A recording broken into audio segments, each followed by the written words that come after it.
Ana bu video men ko'rgan reklamalarning orasida menimcha eng effektivlaridan bo'lsa kerak. Video 75 million prosmotr bo'lgan va bu reklama ekan oxirida bildim. Bitta tomosha qiling.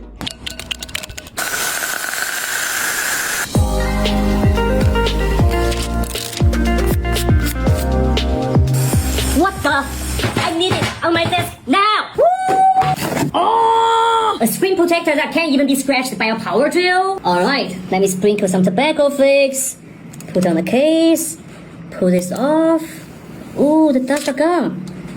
Give it a swipe. Ooh, no bubbles. Let me drop some water on it. It's definitely hydrophobic. Now let's test the scratch resistance. Not a single scratch. Let's try the power drill. Ooh.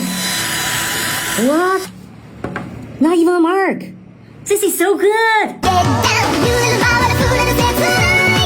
It has a privacy and the HD screen type. It feels super silky and leaves no fingerprints at all.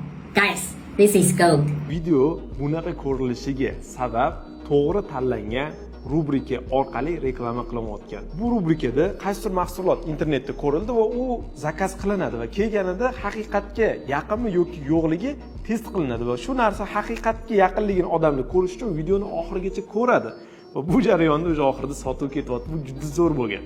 Agar sizga ham mahsulotingiz xuddi shunaqa eksperiment tariqasida olib chiqish imkoniyati bo'ladigan bo'lsa, marhamat, mana shu rubrika aynan siz uchun ekan. O'zani aksessuar do'konda ishlaydigan, aksessuar sotadiganlar rosa ko'p so'rardi.